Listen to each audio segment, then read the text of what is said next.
Welcome to the NEC4 webinar organized by the Law School RGU, the Alumni Office in RGU in partnership with the NEC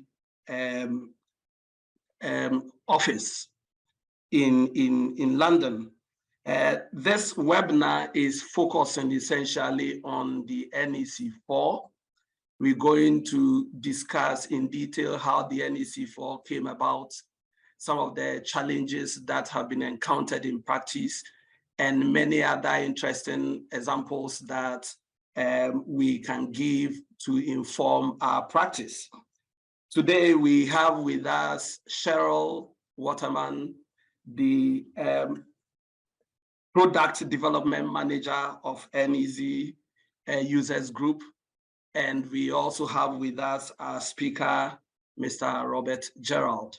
In terms of the outline of the program today, I will give the mic to Cheryl after I finish this introduction to say a few things about the NEC community and their contribution to academia and how we can benefit from what the NEC is offering on that platform. And then after that, I will introduce Robert to you and hand over the rest of the program to him. As you know, Robert is going to take us through the rest of the presentation, and I will introduce him when the time comes. Before I hand over to Cheryl, let me say that there will be opportunity for you to ask questions, to send in your questions for Robert to address them. If you have questions right now or in the course of the presentation, please make sure that you submit them to the Q&A session on the platform. We'll pick them up from there towards the end of the program and make sure that we put them to Robert. So without any further delay, I will hand over to Cheryl to introduce herself to us and also say a few words about NEC and what the relationship is with academia. Cheryl. Thank you, Joseph. Hi, everyone. We're really happy to be here. As Joseph said, I'm the product manager of the users group at NEC Contracts, which is our membership, corporate membership subscription. I have a few hats, so I also look after our kind of community, as Joseph mentioned, in our event program. We recently launched a community online platform in order for us to help connect with our NEC users from around the world, everyone from graduates in academia to our experienced users. So I wanted to introduce that platform, and I'll send a link in the chat after this session is done. It's an online space. It has resource hubs with all our sort of intro to NEC4 content. We have videos and slides and papers. So it's a really useful resource for you if you are looking to learn more about NEC. I've also created an academia space on this platform, which I will be inviting you all to. It's going to be a really good space for us to connect with you, for you to connect with each other. It creates a way for us to keep this conversation going after this webinar is done. Rob is on that space, so if you did have any more questions or you wanted to connect with Rob, he'll be on that discussion forum. So we encourage people to connect and join that space, as well as if you had any questionnaires or anything you're doing for your studies, please do post on there and we'll do our best to help you. Like I said, I'll send the link afterwards. We're very keen to support academia, the sector and the user base as much as we can. We offer, very discounted prices to our products and services, such as our online contracts, our hard copy contracts. We also have our NEC conference coming up. So this year we're celebrating 30 years of NEC. We'll have many presentations, case studies, speakers from government and industry, workshops. So we'd love for you to join us there. Again, we offer anyone in academia a 50% discount on those tickets. So if you were interested in the event or anything about academia, please do get in touch with me after this session. I'll leave my contact details in the chat. But that's all from me. I'll hand over to Joseph, who's going to introduce you to our NEC expert, Rob. Thanks all. Thank you very much, Cheryl. I must say that NEC has been a partner to RGU Law School.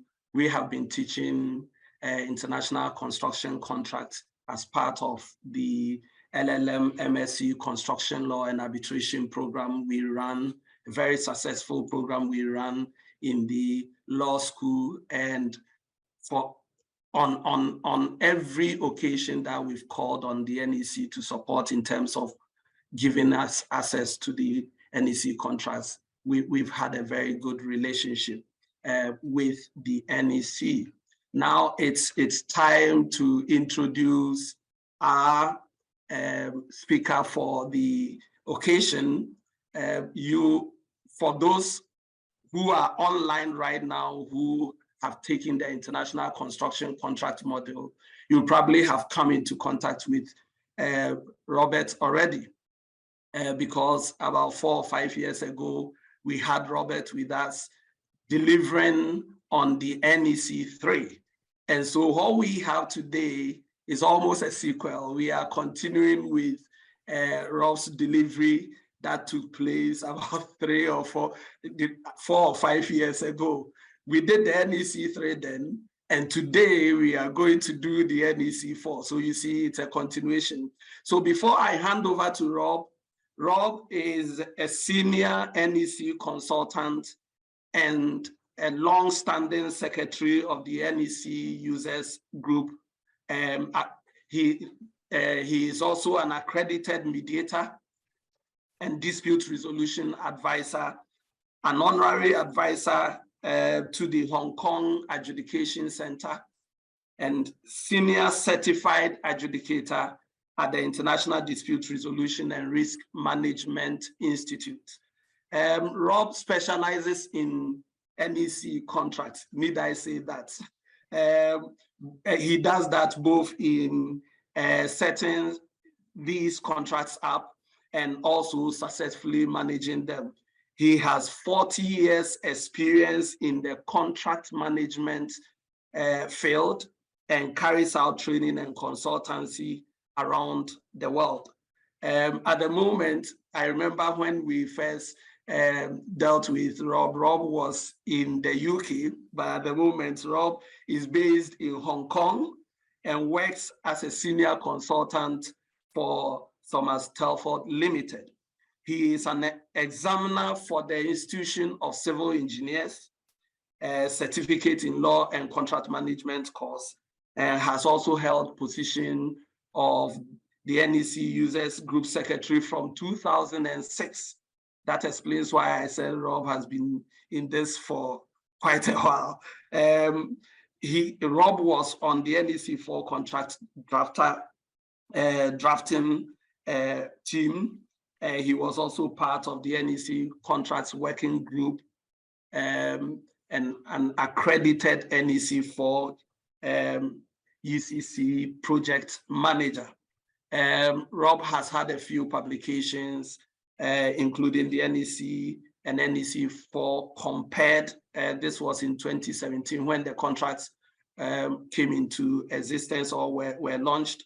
And Rob has something on NEC2 and NEC3 compared. I think we have relied on some of these comparison materials from Rob on our program. He's a joint author in NEC Avoiding and Resolving Disputes. This was in 2019, published in 2019. NEC4 Practical Solutions, that was also published in 2017. And finally, there was something on practical solutions as well in 2015. So, ladies and gentlemen, if you permit me, let me hand over the baton to Rob. Rob, over to you, and we are all ears. Thank you, Joseph. That was a great introduction. Remind me next time to give you a really tiny bio. So far too much going on there. And I'm currently in Perth in Australia, so as you do, but anyway, okay, it's my pleasure anyway. So let me load this up. You can see this, Joseph, just nod, yeah. happy with that? Everything's good? Yeah, very good. So NEC3 to NEC4, a journey, and I'll try and take maybe an hour and a quarter or so, and 20 minutes to talk about this, and leave a fair bit of time for questions. If you must ask a question at the time, that it's not a problem. You can stick your hand up and you can speak, or you can type in the Q&A. It's absolutely up to you, but we will have a slot for questions at the end. We must change that picture. I think it's a dreadful picture, isn't it? Destroying beautiful forest with roads. Never mind, never mind. So we're going to talk about this journey from NEC3 to NEC4. Just get that going. So here are the 6 things that Joseph asked me to provide, and that is just word for word, copy and paste out of to Joseph's email. As the biggest section, of course, is number 2, which is no overview of the process culminating in the NEC4 and the changes which were introduced by NEC4.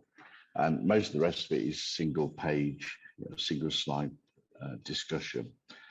So the first thing to look at is the challenges, problems, and gaps in NEC3.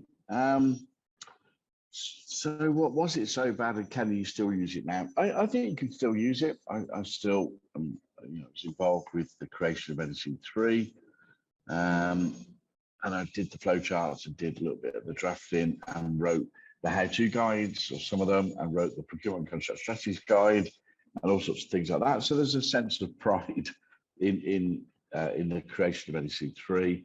But as with anything, it starts to creak after a bit. And my opinion is, which is the second bullet, I think some of the aspects of NEC3 were a little bit too academic for me. They were not particularly practitioner friendly. They were just that tad academic. So we have things like a subcontracting fee percentage that only apply, or that materially apply for options A and B of the ECC, and caused the industry tenderers some problems. They couldn't quite get their head around what it was used for. And we had things like a working area overhead in the schedule of cost components, which caused, it's not that difficult, but it did cause some problems in terms of perhaps auditing and accounting and things like that. And we're actually forcing the contractor to pay for certain things and then flag them up as being not directly recoverable, indirectly recoverable through a working area overhead percentage. There were a few of these little niggly things. We also came under a bit of pressure from clients, nice pressure. Where is your DVO contract? Where is your alliance contract? Why don't you have a professional service subcontract? All sorts of things like that. So there was a build-up of what I would call improvements or recommendations that, so NEC Users Group Helpline, we got a number of good sources of commonly occurring problem areas, thorny issues, things like that. So you actually build up a good database of possible problems in use through the NEC Users Group Helpline. A number of us, I am 1,000 years old and I've done 1 million training courses, can probably rattle off the 10 problem areas that you have when you're teaching, when you're training. So sort of tutor feedback. And we had an NEC panel at the time who created NEC, basically NEC4. And they also were doing their own list of improvements. So eventually the list gets too big, doesn't it? So that's when you say, let's stop putting sticky back plastic on NEC3 and let's produce an NEC4 contract. So yeah, essentially nothing wrong with NEC3. If you're using it now, I don't really see a problem with that, but it had a good 10 years or so, 2005 to 2017, 12-ish years, something like that, and needed an overhaul, I think. So challenges, problems, gaps, were there really gaps? Maybe gaps, a few contracts perhaps were missing. No real problems. I mean, the fact that I didn't like personally the use of the working hours overhead, that's my problem to deal with. It still worked, and there's nothing essentially wrong with it. So was that really a problem? Possibly not. So I think we were looking to improve the stock of contracts that we had and to make NEC4 create a set of documents with user guides that were that bit more practitioner friendly, and led to more collaboration than perhaps we had in the past. So really the theme of actually of NEC4 was about collaboration. How can we change the contracts to allow for even greater collaboration from that which we have currently? That's it for session one. And very easy, wasn't it? Any questions? No, good. So the main event is this one, session two, NEC4 process. So just how did we go about actually creating NEC4 and what are the changes? So that's the meat of this presentation. So the process, reasonably straightforward, was basically to gather up all the data for all the ideas, all the feedback, all the suggestions for improvement. Actually put them into different groups. This one's about payment, this one's about schedule cost components, this one's about compensation events, and so on. And of course, some of these things, these issues, whatever you want to call them, could touch on 2 or 3 of the different NEC processes. Couple of things that I wanted to see. I wanted to see a compensation event where proposed instruction did not go ahead. So that always bothered me in the administration of NEC3 contracts, how if the contractor was asked to provide a quotation for a proposed instruction, but it did not go ahead, there was no mechanism to recover the additional costs that they'd spent, perhaps engaging a designer to do an outline design, so it could just be priced up. So a few little things like that were a little bits of mischief that were bothering me. I didn't like 2 fee percentages. We got that changed,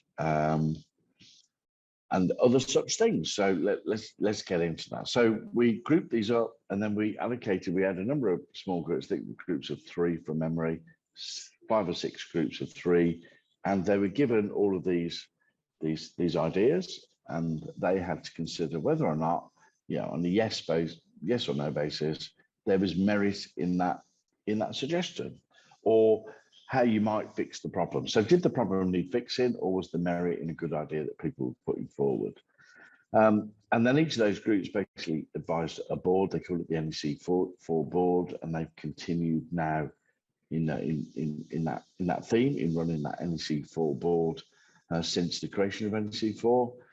And the board ignored some of what we said and took some into account and overturned other things, and basically turned each of these small groups ideas into a scope, into a set of drafting requirements. And they put back to those, I don't think we changed our groups, but they put back to the groups the actual drafting requirements. Please do what you have to do to create this or to change this.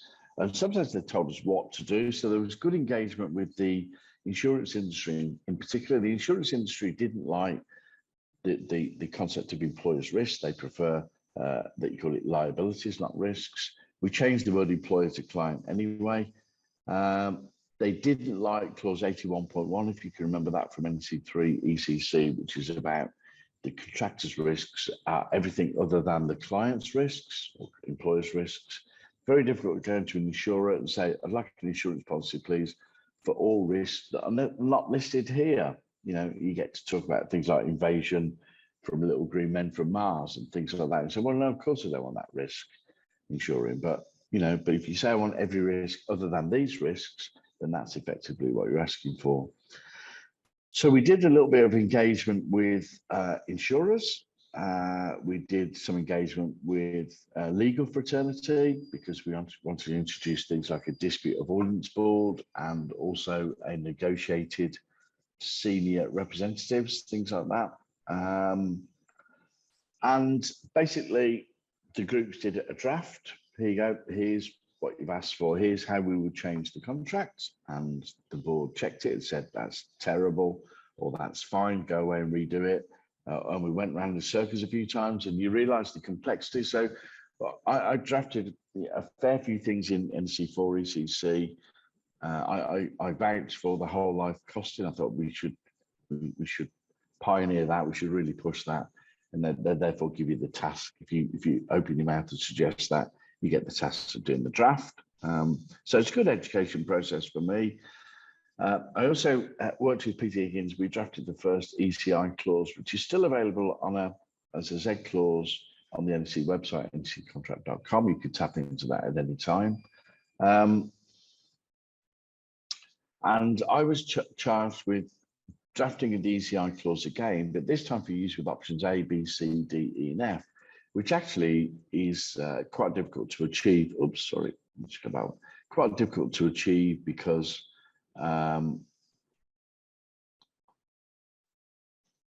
you have to introduce the concept of cost reimbursable in stage 1 and disallowed cost in stage 1 in a lump sum contract or an option B remeasurement contract. So it's not impossible, it's just tricky, and there's a page or two more. And do we think it's worth it? Do we think lump sum contracts are right to be used in an early contractor involvement scenario? You may say yes. The board thought that on balance, that basically you'll usually get an ECI contract where you're using option C or option E contracts. Maybe right, maybe wrong, who knows? But at least we've got a basis going forward for an ECI clause that potentially you could look at utilising that with some of the other main options. So we got to the end of the exercise, and that probably took, I don't know, thinking about it, year and a half, something like that, maybe a little bit more. NEC3, I think, took even longer to do that. Each version of NEC, I think, is evolution. I don't think it's revolution. But there's a lot more to do here because there's another bank of contracts were added in, and we changed the style of user guides, which I'll talk to shortly. And basically got to the end of the exercise and pressed print. And we pressed print, and the world was gifted NEC. We're not quite gifted because you have to pay for it, don't you? But the good news is you pay for it, and it's a part of the ICE income stream, and ICE is a charitable not-for-profit organisation. So all good news, isn't it? So on to the things that were changed. No particular order. The first thing was to make it gender neutral. We had an emphasis on he, and we had a little clause that said, by each time we mean he, we mean she. So we said, just get rid of that. Actually, drafting gender neutral is not as easy as it seems. Sometimes it just doesn't read right. So you have to put it or they or the project manager as appropriate to make it read right. No great shakes, no great shakes. So we have a gender neutral contract, we have gender neutral user guides, and therefore we expect people in the future to write gender neutral scopes. Let's see. We changed some wording. So we had in contracts, we used employer, client, purchaser, and we also used works information, supply information, scope, and we wanted greater standardization. So we have now client instead of employer and scope instead of works information or service information, which makes sense. With NEC3, when it came out, we had a big emphasis on risk. We wanted to make risk a word that people were more comfortable to use. So we introduced actually changed, I think in NEC2, I think we used the term early warning meeting and early warning register. I can't be 100% sure of that. And we changed that to risk register and risk reduction meeting because we wanted people to be comfortable using the word risk and try and reduce risk. And I think it worked generally, but I think we run into problems with the risk practitioners who also produce something called a risk register. And the NEC risk register is different to a project risk register. So we think we've had enough time normalizing the word risk. Let's revert to what it really is, which is an early warning register, an early warning meeting. And we found that using terms like risk register, then you particularly run into uncertainty as to whether or not the risk register and the risk that we're capturing contract days part 1 and 2 are actually contractual, had any contractual meaning. But I've never heard that with the early warning register. The matters to go onto the early warning register and early warning meetings. Nobody's ever said to me, we think that early warnings are a part of contractual risk allocation. So I think the change was very good. I think it was very sensible. We got other things like instead of a parent company guarantee and ultimate holding company guarantee, and to emphasize on collaboration, X12 we had a multi-party partnering option that was renamed to multi-party collaboration. Is it really collaboration that we're doing with NEC? I'm not sure it is. So collaboration means a lot more than just two parties to a contract, really. But you can achieve a degree of collaboration in a multi-party environment. But we want to get away from the word partnering as well. Nobody seems to like that word. For me, I'm not really bothered. Cooperation, partnering, collaboration. To me, it's like work professionally, work ethically, tell the truth, think about other people, be a good listener, solve problems. What can possibly go wrong? Well, there's another story about what can possibly go wrong. Other changes. So X15 is now a beefed up secondary option. It was primarily about setting the skill and care required of the contractor where they are doing design to a level of reasonable skill and care. Again, insurers don't like the word reasonable. What's reasonable to you may not be reasonable to me. So the skill and care of the contractor doing design is now akin to the level of design, what's the word? Design difficulty, if you like, that they are being asked to do. So basically, if you're asking the contractor to take on the role of a complex design using nuclear scientist level of design, that's how they'll be judged, not the ordinary skill and care of any old designer. Okay, so their level of design requirements now need to meet that which they're being asked to design. We have renamed the shorter schedule of customers to short schedule. Saves 2 letters, doesn't it? Not too sure of the reason for that, but sometimes people think it's shorter than what? Shorter than the schedule? Well, it was a bit shorter, but it's now a short schedule of customers, and I'll tell you some of the changes later, and where it is now used, which is different to NEC3.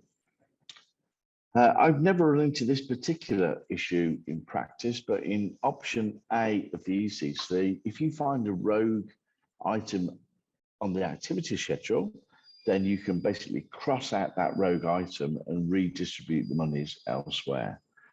Okay, now, so apparently one or two maybe contractors in the past had added in an item at tender stage, maybe they'd changed their whole approach to life and maybe it was no longer valid, but the item is still there. Now in NEC3 ECC strictly, I can't find a way to pay that particular item to the contractor because they've never done it. They haven't done it. There's no clause, just like this one, 55.3, that permits the deletion of the item and the redistribution of the monies. The more important point for me for this change now confirms to me, in my mind, that it is definitely a lump sum contract. In NEC3 ECC, I think it was a series of lump sums on the activity schedule. So that's a slightly interesting concept. Is it a lump sum contract or is it a series of lump sums? And I think it was the latter. Whereas now with this change, it's quite clear it's a lump sum contract because the contractor will get paid that amount of money, you know, even if they don't do one of the items on the activity schedule, we redistribute that money accordingly. The only tricky bit is how do you pay something, or when do you pay the thing that the contractor hasn't actually provided? So the only small bit of argument, discussion, debate is how shall we redistribute that amount of money that that sits, if you like, against a rogue item on the activity schedule. So dispute resolution options, I was lucky enough to draft these as well. I was pretty well told what to do, to be honest. There's not too many skills involved. In W1 and W2, we've now got a new escalation procedure. We have something called senior representatives. Probably got this more detail later, but I could flick through it later. Once there is a dispute, now in option W1, you are mandated to try the senior representatives first. In W2, because of statute in adjudication, the parties decide if they want to try the senior representatives first. So who or what are the senior representatives? Well, you need 2 representatives from the client and 2 for the contractor, and they basically lock horns for a month and they basically try and negotiate their way out of the problem. So they're keeping the dispute within and not letting go of it. Once you go to adjudication, arbitration, litigation, you've lost control. Somebody else, a third party, will make a decision about your dispute. Whereas if you try and negotiate it for a month And you perhaps, if you're not comfortable with negotiation, or if you think it would be handy to have an independent person, then you can actually call upon skills of a mediator to help you navigate your way through the problem itself. But a mediator, so I'm an accredited mediator, you decide nothing. You do not have the power to decide the dispute. You just facilitate the parties talking together to hopefully go through a process and achieve an outcome they can both live with and get on with your lives, or get on with their lives. So I'm a big fan of senior representatives, as I'm a big fan of mediation. What I think we need to do, and I think many of us are good at this, is learn how to negotiate. So I see this as a mediator quite often, that a lot of people are really weak at negotiating. They don't really have the skills, and negotiation is quite different now to what it was a while ago, where it was perhaps a guy bashing the fist on the desk. I think those days are gone. And really, negotiation these days is about understanding each other's needs and interests, where there is a dispute, and finding a way to achieve each other's needs and interests as best you can. So I'm a big fan of senior representatives. However, it adds about a month into delaying when you can see the adjudicator. Of course, in W2, which is written to comply with UK legislation, Housing Grants Construction Regeneration Act, then if either party wants to go to adjudication, then you have to go, and you can basically ignore the senior representatives process. I haven't actually seen or heard of the senior representatives in anger in any contract since NEC4 came out. If any of you have experience of that, that'd be good to hear about that in the Q&A. You don't have to ask a question, you can just make a comment as well. So perhaps let us know about that, and maybe let us know about what you think of mediation, and whether you think that might help the industry somewhat. It's interesting around the world how there's always like a security of payment. We always revert to adjudication, but some countries are now sort of trialing or mandating the use of mediation before going to adjudication. And the other thing I wanted to introduce was a dispute avoidance board. That abbreviates to DAB. Be careful with abbreviations. I was talking to somebody recently, and their idea of a DAB was a dispute adjudication board, and mine was a dispute avoidance board. So adjudication board will decide a dispute that's put in front of them. An avoidance board will work with the parties to hopefully help you avoid a dispute. And they like nice sandwiches and glass of orange juice and cups of tea, and they like to visit the site every month. You can have 1 or 3 members of the board, and they get informed of progress, and they basically, I suggest through their wisdom, can smell a dispute emerging, and their job is to work with you to prevent that becoming a real dispute that causes problems with the job. So the board decides nothing. They help you avert a formal dispute if at all possible. So you're probably looking at use of DAB on mega projects. So they had a dispute avoidance board of sorts at the London 2012 Olympics. It's a pretty common thing in Hong Kong. They call it a DRA. I'm a DRA on 2 projects, a dispute resolution advisor, where you go along to meetings. They seem to keep you away actually from many things, but you go along, you listen, and they turn to you and say, so what do you think of that then? And you know absolutely nothing.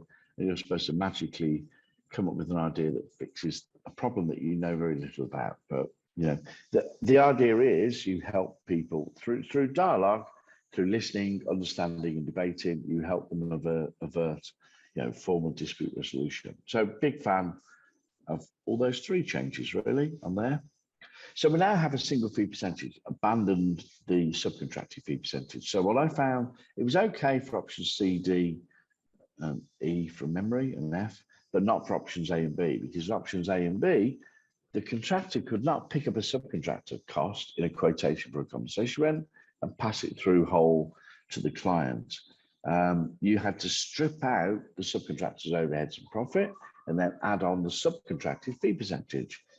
And if you've missed what I've just said, yeah, it's confusing to explain to people, and I don't think it recognises reality. So good news that I'll remind you again later is that subcontractors' costs, providing their open market rates and prices, are now a valid part of defined cost in all options. So that's good news. So an option A or an option B contract, a contractor, if it says, you know, there's an instruction, paint all the rooms in my apartment, and they get a quote from a subby, and it's $100, and they think that's market rates, and they pass it through, they can add their fee percentage on top, 10% or whatever it is.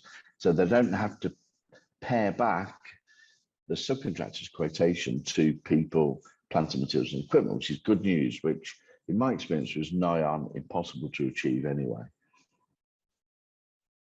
So bidding is easier, preparing quotations is easier, life is easier, and you are not troubled with trying to work with a subcontractor to break down their quotations. So good news.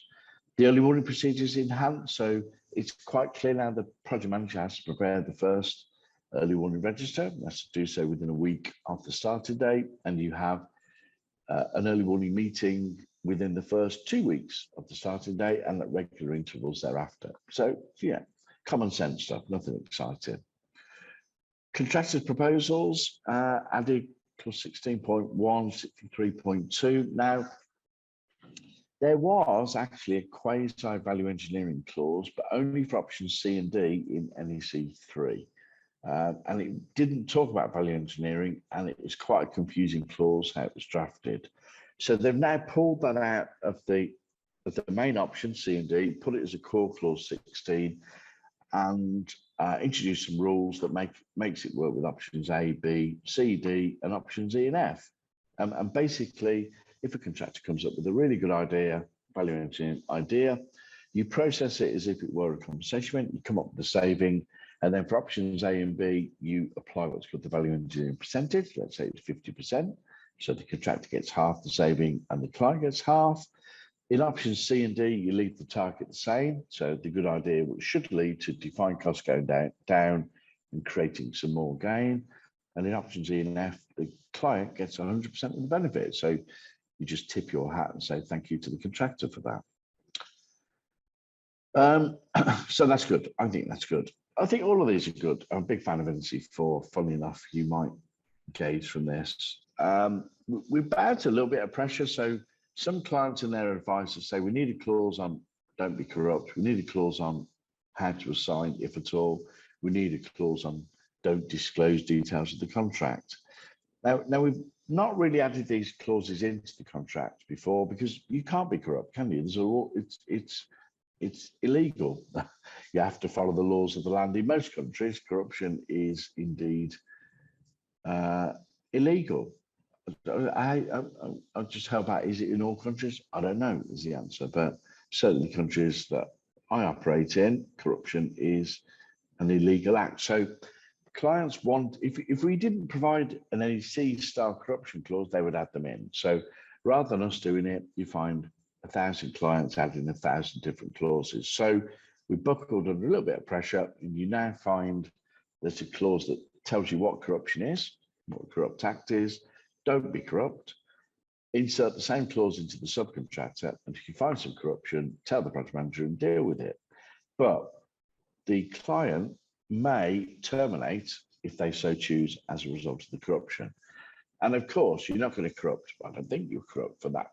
Sorry, not going to terminate for that much corruption, but that much endemic corruption, you will terminate for. So similar clauses for assignment, but you can only assign the rights or benefits, not the obligations, and a clause on be careful with disclosure. Talk to the client first if you want to put, just been awarded top secret nuclear silo base to be installed somewhere in Aberdeen. No, there isn't one really, but be careful with disclosing that. Added a deemed acceptance clause into clause 31.3. If the project manager is silent within their 2 weeks that they have to tell you whether they accept or do not accept the program, the contractor can give the project manager a reminder. And if the if the project manager does not respond within 1 week of receiving that reminder, it becomes a deemed accepted program. Very important to keep an accepted program in place at all times, particularly for the contractor who needs to keep in with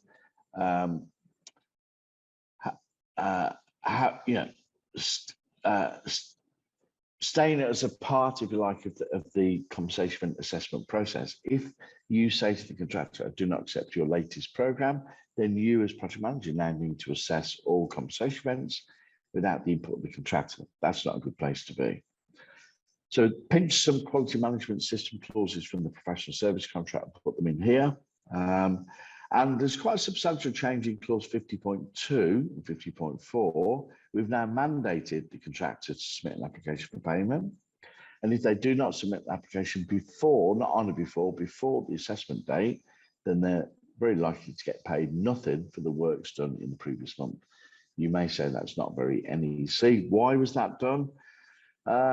What was happening sometimes is project managers would produce payment certificates without the contractor asking for money. And the client's finance department will say, why are we paying money to a contractor who actually hasn't even asked for the money? So hence, that was why that clause was added in. Shouldn't be a problem. Most contractors have no problem asking for money every month. Reluctant forward. Defined cost, something that bothered me was the fact that on a 2-year, let's say, option C contract, during the whole of the 2 years, and let's say the 1 year until the defect state, the contractor's books were basically open, and the project manager could do no auditing whatsoever until the last month of those 3 years and find a load of problems that go all the way back to month 1.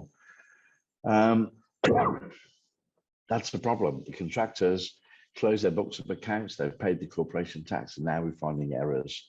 That is not good. So if a contractor so wishes to, they could close down defined costs monthly, quarterly, 6 monthly, annually, up to them. So I quite like this clause, and it allows them to basically close down accounts in real time as they need to with accountants and auditors. So that's good. Also added in, I'm not particularly happy with this one, but final assessment procedure. So people commented in the past, there's no final account. And yeah, there wasn't a final account. You just follow the rules and you get to basically what is a final account without saying it's a final account. Except because you don't have a final assessment of such, then it is possible for somebody arguing this is what apparently did happen in some adjudications in the UK over the last few years. Somebody's gone back 10 years and said, oh, we had an argument 10 years ago. We never bottomed it out. I've been hit hard by the recession. I'm going to reignite that dispute and let's go again and have an argument. By which time the client has shredded all the documents, all their people have retired, died, or left, and there's a real problem for the client to, answer the question, respond to a dispute in adjudication. Okay, so really that's primarily why that final assessment procedure was added. I've already mentioned if a proposed instruction does not go ahead, then there's an additional compensation event. I quite like that. Because if the contractor, we give a proposal, I propose to get you to change my apartment as follows, and the contractor engages an artist or an architect and they spend $10,000 or whatever, and they come up with some fantastic ideas and we say, oh no, too expensive, don't like that, don't want that. Then the contractor's burdened with paying those people a lot of extra money. So that's why there's an additional compensation event to pick up the fact that if a proposed instruction does not go ahead, the contractor may recover the additional defined costs that they've incurred as a result of preparing a quotation for that proposed instruction. We've also gathered up all the loose threads of a proposed instruction. I thought this was a bit scruffy. From what was NEC clause 62 to 65, it's now, or clause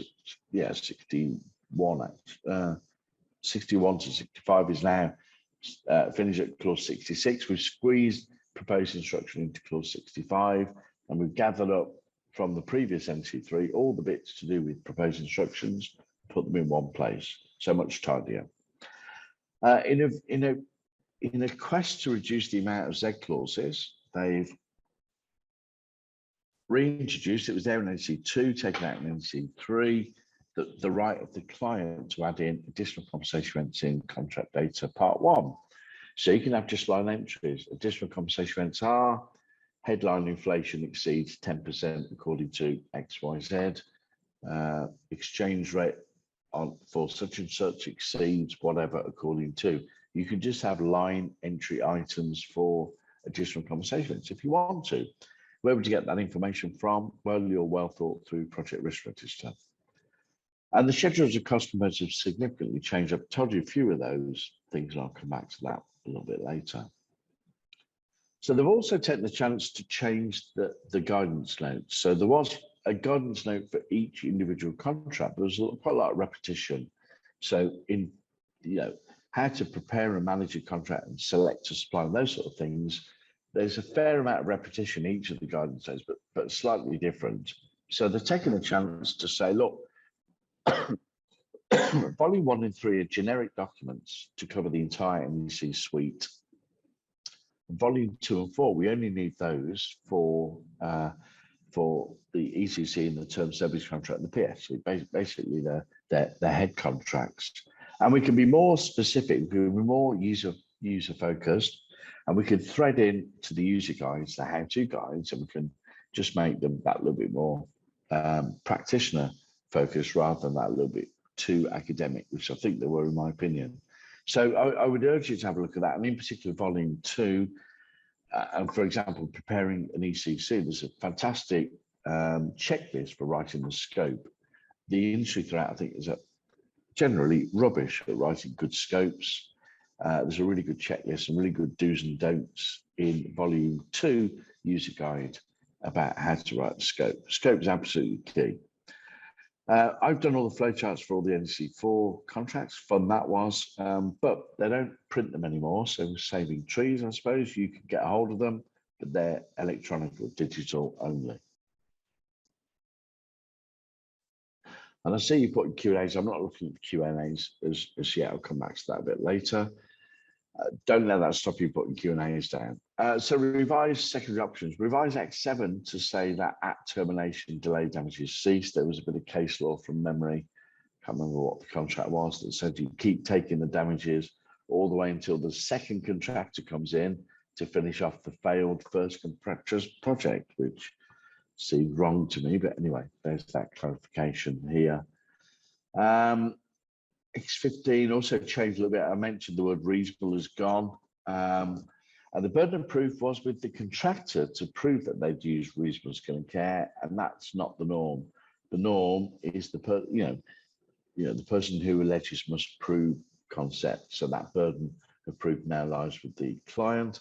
And X15 has been enhanced to say professional indemnity insurance is required, and so is run-off cover, and you must retain the design documents for a certain period of time. So X15 is a much improved clause that deals with more aspects of contractor design than it did before. So that's good.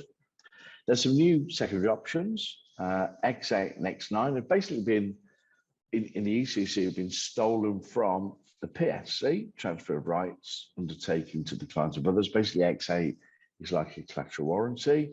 X9 is a bit of a scary one. So the IPR if a contractor does some design, the IPR transfers to the client.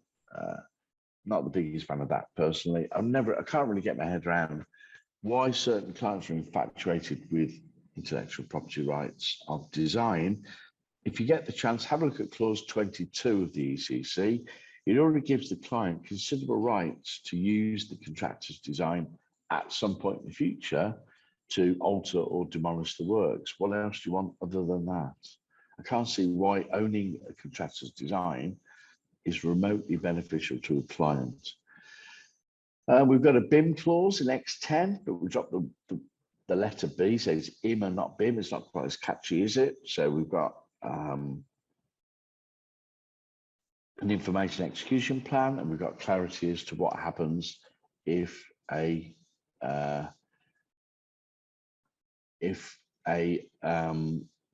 the client gives the contractor some erroneous data. I just had a bleep. I'm not sure if my headphones are conking out, but if they do, I'll panic and do something different. But anyway, we'll sort it. Termination from the client. So this already existed in NEC3 in clause 90.2. You could terminate for any reason, but it come with a consequential financial implication. We've now moved that to X11. because this was an X11 in the PSC, there was a little bit of inconsistency across the NEC suite. So if you want to terminate for any reason, you can do so if you incorporate X11, but there is a financial, consequence of doing that. So my beloved X21, a whole life costing. So we're giving the contractor really an incentive to come up with a great idea to change the client's scope to reduce the whole life asset cost to the client. So I'm a big fan of this. Too many clients, in my experience, seem to only care about today, not tomorrow, not about operational costs, etc. So I'm a fan of X21. And X22, we did have this with NEC3.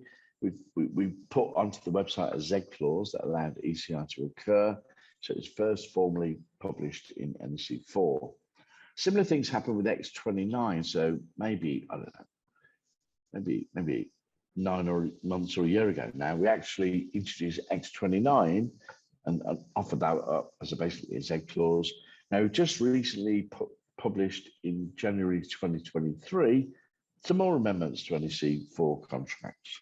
So X29 finds itself in the contract for the first time. Now, of course, NEC cannot remotely be responsible for helping in our quest to avert the problems with climate change, but it gets you thinking about it. So there's another reward mechanism to the contractor of coming up with great ideas to reduce perhaps the carbon footprint of the works during construction and or during operation. So big fan of X29. Some changes, other changes elsewhere in the contract, clause 10.1. If you remember, it said shall act as taken in this contract and in the spirit of mutual trust and cooperation. That was what NEC3 said. There were a couple of lawyers that said, does the shall in that first sentence of clause 10.1 extend to the mutual trust and cooperation? I would argue, yes, it does.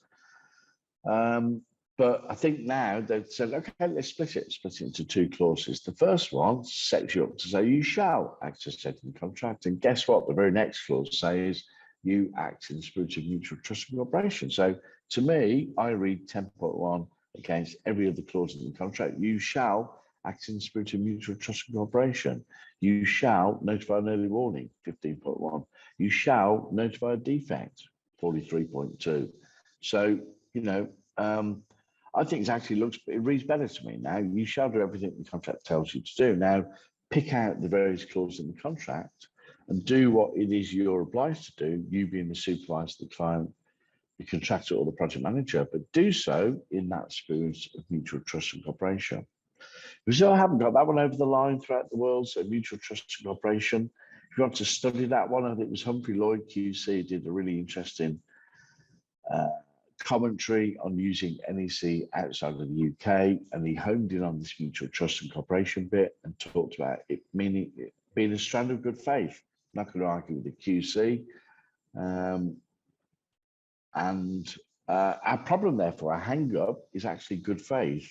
So where I'm in Australia, Hong Kong, and UK does not have good faith in its jurisdiction. So herein lies the problem. We should do, in my humble opinion, but we don't. In communications, if you want to, you can specify the use of a cloud-based communication system in the scope. Good news. So there may be 10 or so different systems out there. So computer geeks love NEC. Why? Because it's process orientated and the software that they create mimics the contract. So it actually helps you and gives you that assurance piece that the contract has been followed if you sort of, put the NEC contracts into a contract management process.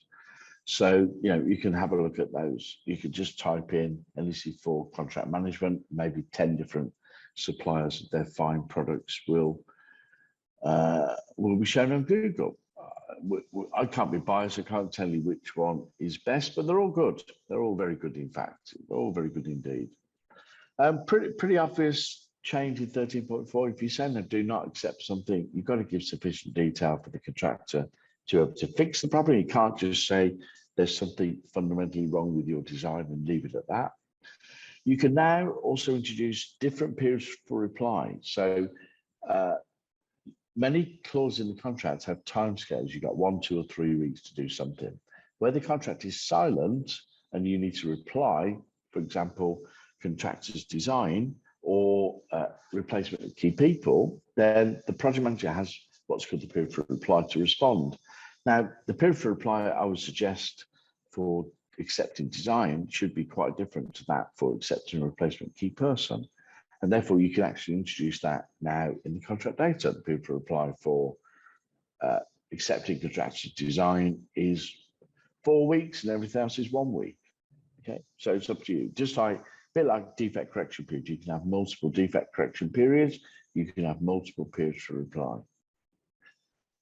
In clause 13.7, we've now added anything to be certified. So payment certificate, completion certificate, takeover certificate, termination certificate, defect certificate, all have to be communicated separately. Can it be lumped in with another form of communication? I don't think you would do that anyway, but it just clarifies that. And we've actually made the sample communication forms even shorter, even easier to use. So we did have project manager's notification form, contractor's notification form, change it, just notification, and then you just put the from to and switch around project manager contractor. So also trying to make life easier. As I mentioned, the program, should the project manager not respond within the 2 weeks, the contractor has the right. They don't have to carry this out, but they have the right to give the project manager a reminder, and the clock is reset. 1 week later, it will become deemed accepted if you fail to respond within that extended week. Another change in program, in NEC4 in clause 32.1, the contractor has to show on each revised program the effects of implementing compensation range, which started the debate, which was, do we not have to show compensation range which are not yet implemented? Yes, of course you do. Of course you do, by virtue of the first bullet of clause 32.1. But there was an argument to say otherwise. So taking this particular bullet out, as I think it helped the situation, it is quite clear now in the contractor's program that the program needs to show everything, what you've done, what you intend to do as a result of compensation events, changes to the scope, and so on. So I think that's a popular clause with me.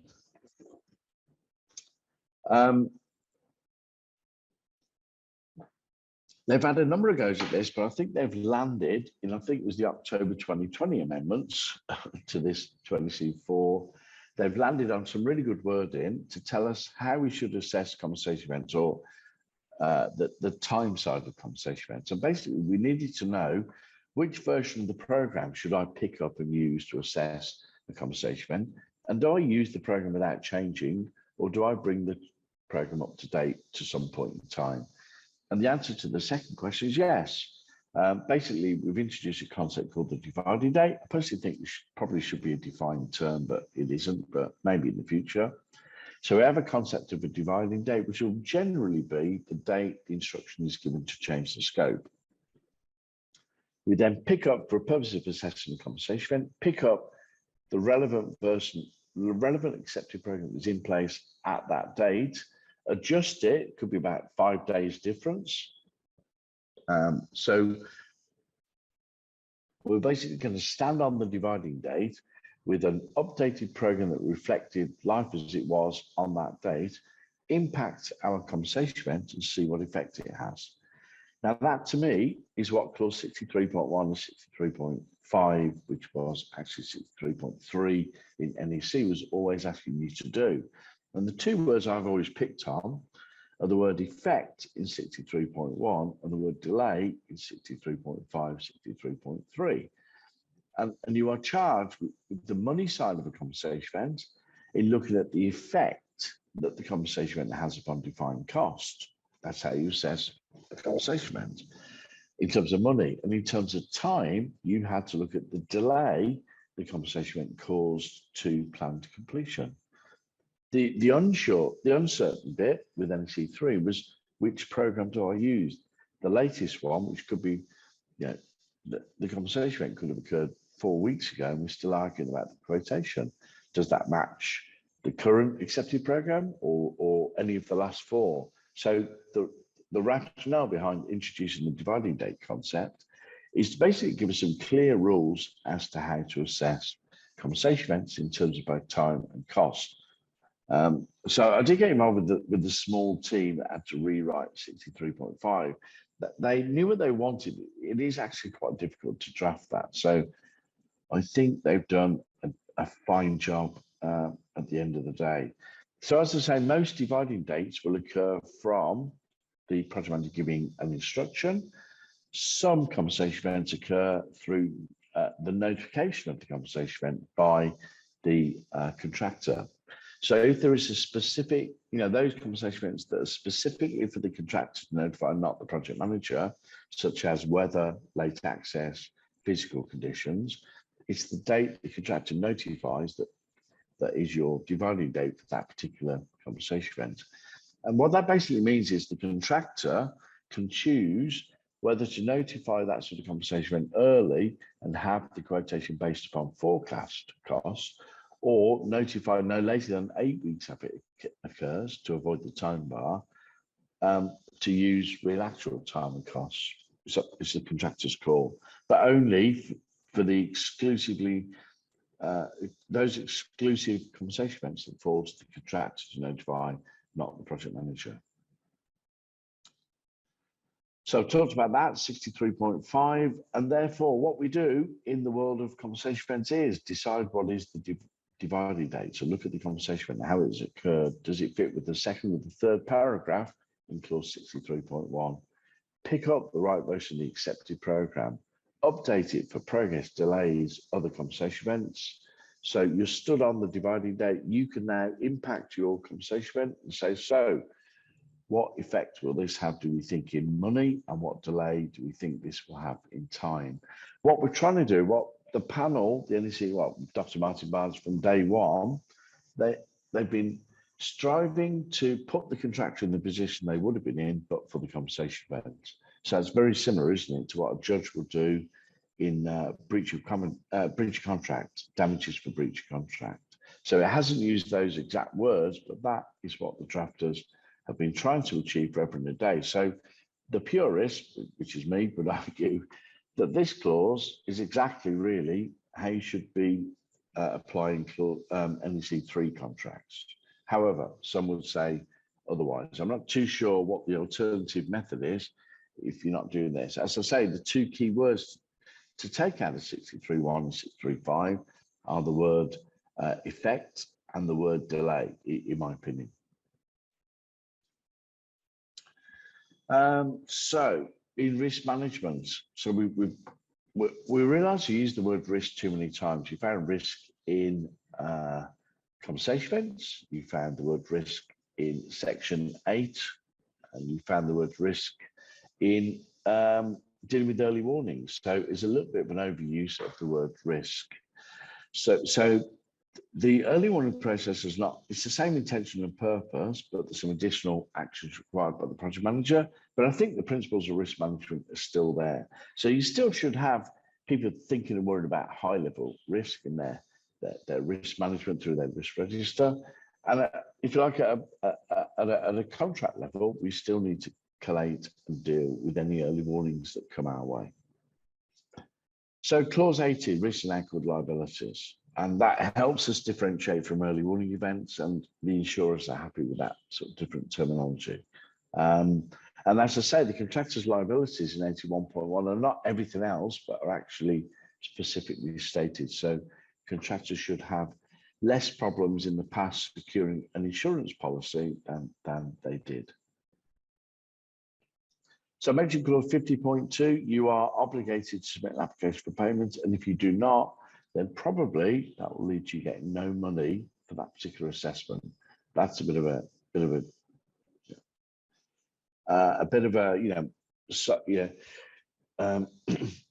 sirens going off. I would suggest from a contractor's perspective, make sure in your electronic diaries it says must submit application for payment before this particular date, and make sure you achieve that goal. I loved, there was a clause in NEC4 ECC, which was which was clause 63.13 from memory in options A and B, and 63.14, not maybe option C, but I don't know why it didn't appear as something like option D, E, and F. It was a bit of a mystery.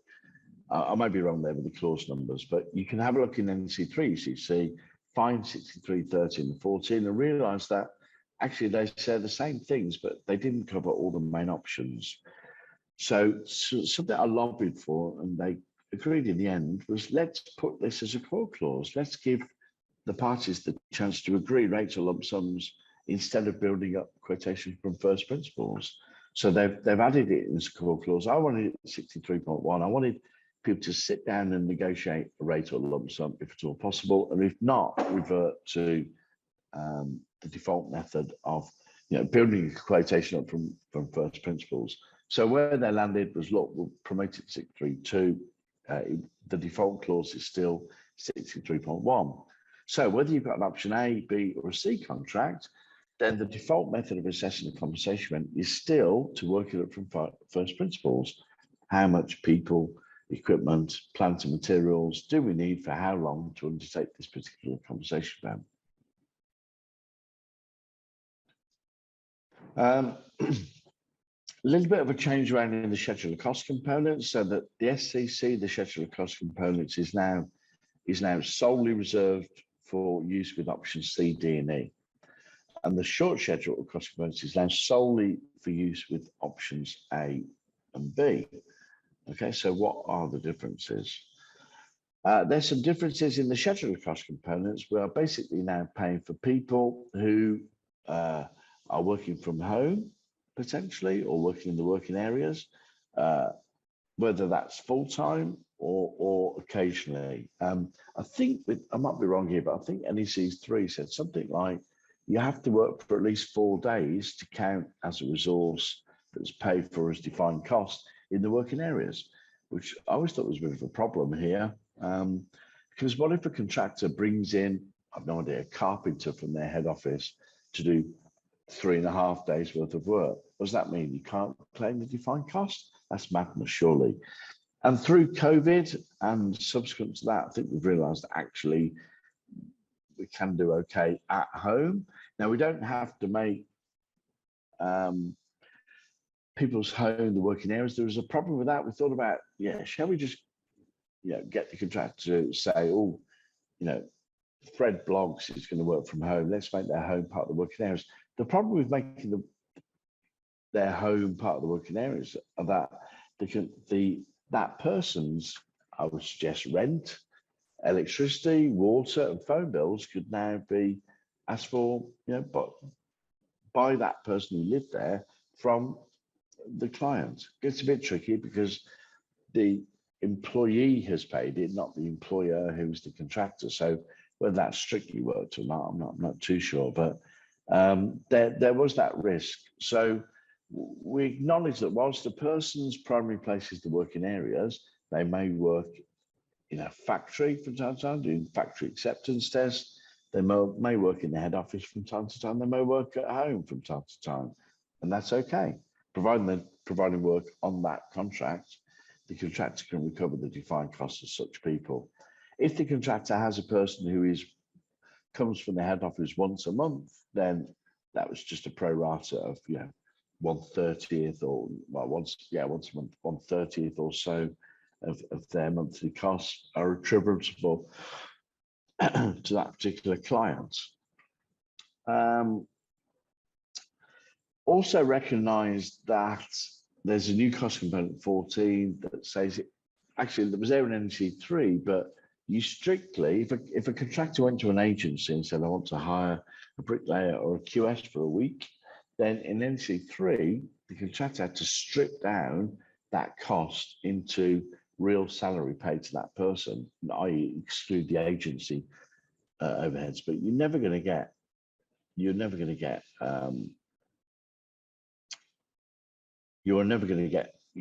somebody saying this is how much I actually earn. In fact, you're going to cause problems. You're going to cause problems in practice because certainly I worked for an agency once. It was a million years ago, but I remember they got paid £140 a week. You see how low paid I was, and I picked up £72 a week from memory. They took £68 a week out of what would have been wages to me had I gone direct to that particular organisation. And I was personally offended by that, but I was young and naive and had no idea how much agencies took from your salary that you could have earned, but for going through an agency. But the benefit of an agency, of course, they find you work and save you going to the job centre. Anyway, those days, are behind us. So in the one difference between the schedule and the short schedule is how we deal with people. So we still, in the scheduler cost components, have to build a people cost according to the actual payments actually made to or on behalf of people. Whereas in the short schedule, because its use is exclusively for only assessing compensation events, that a bit of feedback was we could do with the shortcut. It's very difficult getting out of a contractor or a subcontractor real actual costs of people. So they've introduced basically a pre-price list of people. So something called people rates. In the contract data now, if you're using options A and B, there should be a bunch of people rates, £50 an hour, £60 an hour, £70 an hour. They are your rates you use in the preparation of a quotation for a compensation event. If there's a category of person missed out, then you just pro-rata between the nearest two. Okay, so that's one substantial difference between the scheduler cost components and the short scheduler cost components. Now, a difference in both the schedule and the short schedule cost components is that we've introduced subcontractors. So a payment to a subcontractor is now a valid cost component. So I'm a big, big fan of this. Too hard to try and find out from subcontractors what are their overheads and profit. They would tell you to basically bugger off, go away. And now, providing the amount of money payable to a subcontractor is at that open market rate price, then we can pass through a subcontractor's full cost in options C, D, and E, as price for work done to date, or in options A to E when assessing compensation events. So to me, that's much more pragmatic, much more sensible. That's good. That's good. If you remember an NEC4 scheduler cost components or shorter schedule, we had all sorts of things, working areas overhead percentages, people overheads, manufacturing and fabrication overheads, design overheads. And I think personally, they confuse the heck out of people. So I think the schedule, I really like both schedule and short schedule. I think it's really clear on what costs can be recovered, but it was really difficult saying to people what these overheads were deemed to include and why they were different to the subcontracting fee percentage or the direct fee percentage. Sorry, I'm still got hiccups. So much easier now. Now the contractor just recovers, let's say in the SCC, all the people costs and all the equipment costs, etc., and all the things that were in the working areas overhead, such as photocopying paper and toilet roll and bleach and laptops and pens and pencils and phones, all those exciting things, are now basically equipment in the scheduler cost components recovered at cost, either at market rates that they're actually hiring them at, or the equivalent market rates if they own them. So what's happened? More things now are cost through both the schedule and the short schedule than we had in NEC4. There's two things with that. I think on balance, it's a really good move because a contractor, of course, has to keep records of costs for audit purposes and paying things like corporation tax. So the closer we can move the contract to real accountancy practice has got to be a sensible thing. However, now there are more things that the contractor will recover as costs, which on the face of it means more auditing, but please don't audit in massive detail. What we need to do as an industry is do what I would call cost-effective audits, do a level of auditing which is appropriate for that particular contract and that particular contractor. I still expect the contractors to have meticulous accounts and records, and I expect the contractor to do their own audits and have third-party auditors and accountants looking over their books of accounts. I personally expect the project manager to do minimal, absolutely minimal auditing. Now, I can't get this through to the guys in Hong Kong. They are infatuated with avoiding corruption, which I fully appreciate. It's a cultural difference, and you can see the problems in mainland China if you're following that. But to pay somebody to look at every last piece of paper, every last account record is not my idea of auditing. You don't do that for health and safety proposals or the program or design or actual workmanship. So why on earth do you do it for money? Like I say, Hong Kong is infatuated with money, sometimes for the wrong reasons. So what you do have to do is to develop a cost-effective assurance strategy. And I did a really interesting webinar with the Orange Partnership. So you can type in Orange Partnership, Gerard, cost-effective assurance or something like that. And I think we did that for NEC 3, but I might be wrong there. And I personally learned a lot. So I've done lots of auditing and I realized now I've done them wrong. So I looked at every 25th invoice, which is rather random, rather than having a focus on what you're looking for in an audit. So, so I like the change to the schedules, much more easier to manage, much less chance of errors by estimators, in my opinion. But more records will become defined costs. And what you've got to do is to think about how best can I audit this without spending a fortune in time and therefore money. So the fee, I've already talked about that. We have just a single fee percentage. So, you know, as I say, much more alignment with basically industry practice and accountancy practice, which I think is a good thing. There is a few more things I think to say, not too many much more in terms of the changes to NEC4. There's an extra disallowed cost which has been added into the contract, and that's where there's a dispute which is emerging between a subcontractor and the contractor, and the contractor does not tell the project manager about this dispute. Why? Well, it could be the contractor is just deliberately not paying the subcontractor. They know if they tell the project manager will say, stop messing around, pay them the money you owe them. But what we're doing here is putting the client at risk, aren't we? So if an adjudicator might well find definitely in favour of the subcontractor and convert that, and that award could be converted to defined cost, as well as interest could be converted into defined cost, which is passed up to the client. So all you need to do to avoid this particular defined cost is engage with the project manager and tell them about disputes which are, you know, formal disputes which are emerging between you as a contractor and your supply chain. It may be the project manager says, no, you need to fight this. This is a horrendous, a horrendous unfounded claim, if you like. Or the project might say, come on, we need to settle this quickly. Settlement is an interesting thing, so maybe that's something to think about in time. If a contractor settles, as you normally do, a subcontract, can you pass the full settlement charge up to the client? It's an interesting thing.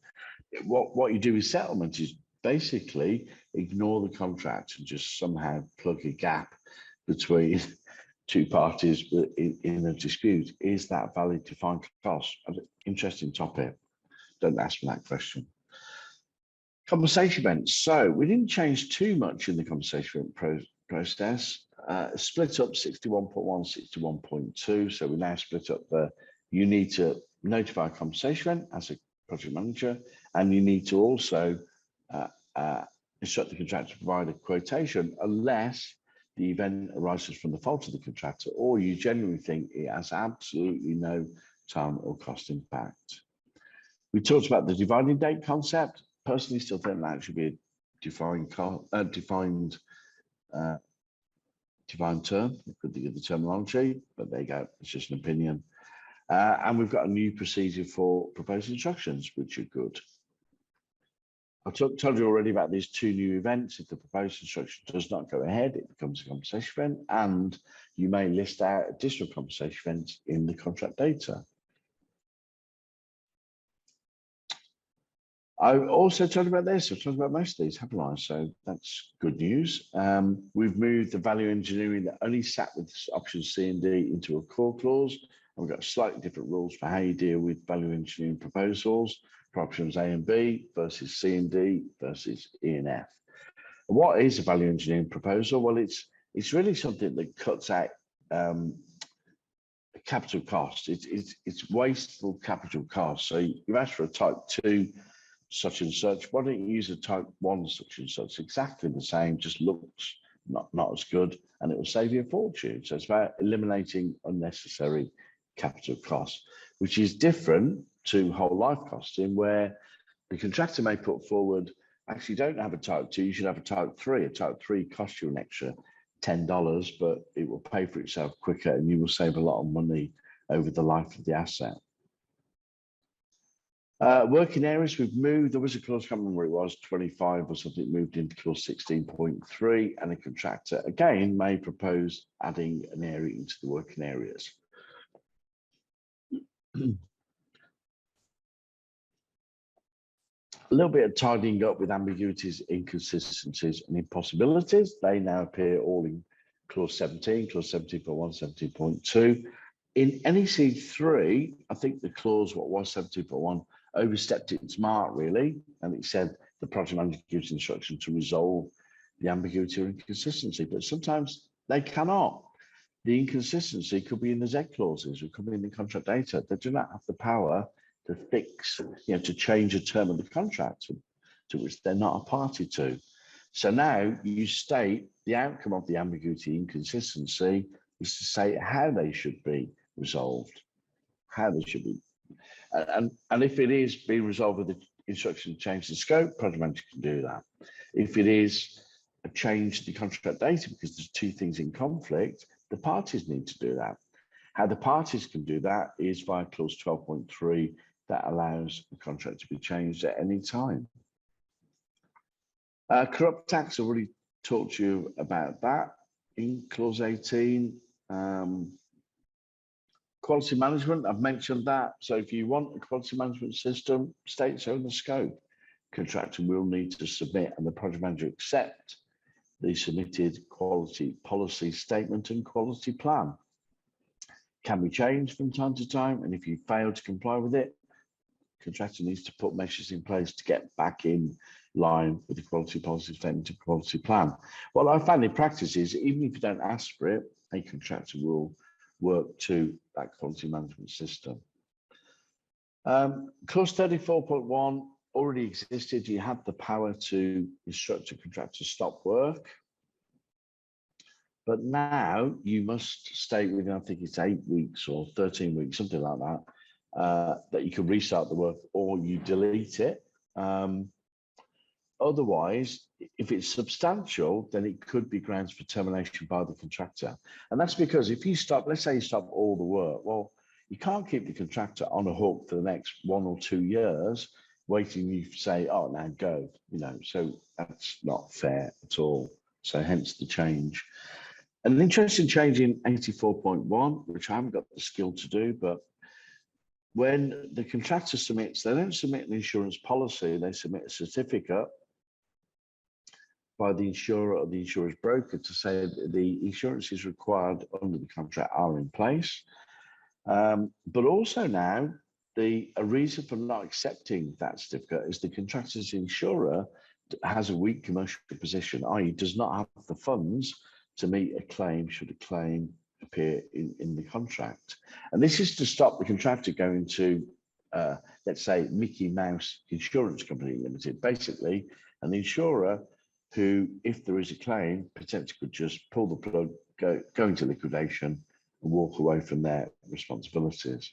So now you've got to be able to judge if a company actually has a strong enough commercial position to meet their liabilities in the event of such a claim. As I say, I don't have the skills to do that, but that's an interesting change. And I've talked about these. I've talked about W3, and I've talked about escalation procedure with W1 and W2. Okay. And I've talked about finalising costs. So you can, as a contractor, basically attempt in fairly close to real time, actually getting your defined cost account closed down. So we don't look at it once we finally, we don't look at it again once we finalize it. That's quite a smart clause in my opinion. And I've already mentioned the final assessment, basically a final account, and why you would do that. Why we need it is just that it's not very NEC wording, but they talk about conclusive evidence that no dispute exists at this time, conclusive evidence that the account is okay. That's what we're looking to achieve in this process. So I still obviously there's some Q&A because there's 6 in the QSA. Q&A might be telling me to shut up or speed up. I've no idea. I haven't been looking at it, but it is what it is. So just a few minutes to talk about the other session. I've only got a couple of slides for each, and then we'll go back to the Q&As and any other questions that you've got. So why would you switch to NEC4? Well, it's better. It's definitely better. They would not have published it if it is a worse document than NEC3.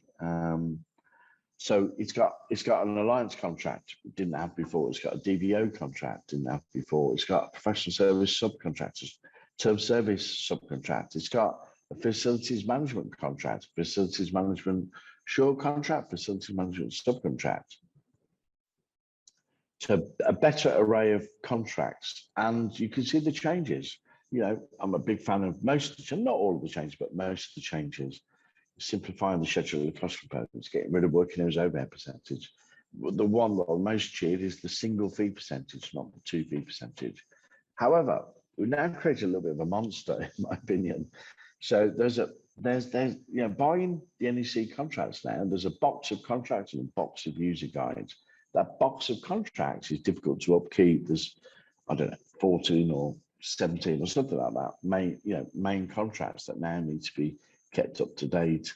So it's a bit of a problem. We have things like a term service contract and a facilities management contract that are both about asset management or asset maintenance.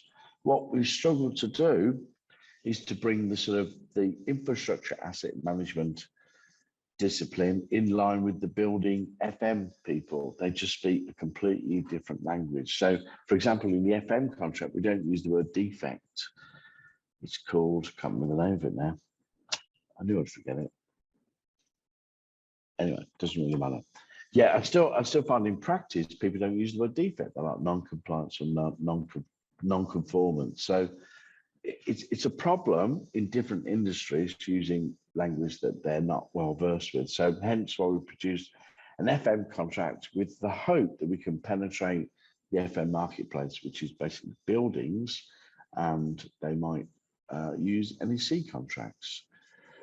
I remember doing a first degree, which is in quantity surveying, bless me, and being told that, you know, there was an argument that if you did not use the latest standard form of contract, then you run the risk of somebody suggesting you were negligent. Because I remember studying a million years ago, but JCT 80 was out. Yep, I studied JCT 80 in my college course. Yeah, some people apparently were still using JCT 63. You can see on LinkedIn sometimes some people are still using JCT 63. Their argument is, why should we change? It works for us. Well, I don't know. Good luck. Good, you know, if there's something in JCT 63 which is so bad, which causes somebody to allege negligence, you're in a bit of trouble. I think if you're still recommending the use of it, if you're told to use it, that's different. But if you're recommending the use of it, I think that's a problem. So I think you should, where you can, recommend the switch to NEC4, or if there's a new client looking to use NEC for the first time, use NEC4. If your only experience is NEC3, gem up on NEC4. There's the most fantastic book written, NEC3 and NEC4 compared. Oh yeah, I wrote it. By the way, don't write books, you don't get rich. You only get 10% of not much money, which is not much money. And we're updating that actually according to the January 2023 amendments. Anyway, so you may think that's a weak set of voice for NEC4, but there are definitely some serious enhancements and improvements to the suite. And I would question why on earth, unless you're in a framework situation, you would use NEC3 in this day and age. So NEC4 feedback, well, that's a bit of a problem. I haven't actually seen anything negative on that. I mean, so one of the best pieces of feedback we ever got, I think, with NEC3 was Brian Eggleston's book. I can't remember what it was actually called now, but and it's a great book. When you read it, you think, wow, he loves NEC, and then suddenly he hates it. So the first part of the book, half of the book is some really good compliments. The second half is not at all, but it's still feedback, isn't it? You have to be adult about it and treat it as constructive criticism. But I actually haven't read anything at all in, LinkedIn, social media, or been at conferences or anything. And I can't find anything negative about NEC4. Not that I'm looking particularly hard, not that there needs to be any, but I haven't seen anything negative. If any of you have got negative things, say them. Or you've seen a negative article, share it with me. We do get lots of questions from users on the NEC Users Group helpline, and maybe some of you work for companies who are NEC Users Group members, but there's similar questions to that which we had for NEC3. So I'm not really finding too much specific to NEC4, apart from things to do with climate change X29, and trying to find out how best to make that work. There's plenty of material on the NEC website, free of charge, where you can gem up on X29 implications. So, the questions aren't really about NEC4 problems, they're just sort of general problems that people have with contract management. Amendments, blimey. So in 2017, outcome NEC4. 2 years later, January 2019, there were a few changes. A year or so later, October 2020, a few more changes. January 2023, a few more changes.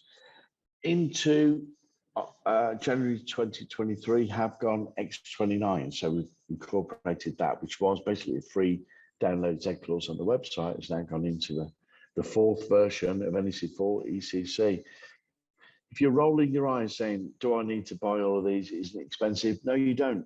If you could get any of the NEC4 versions, 2017 all the way through to 2023, you could download free of charge from neccontract.com, all of the amends in absolute all their glory, if you really want to. You can see what the differences are between those four versions.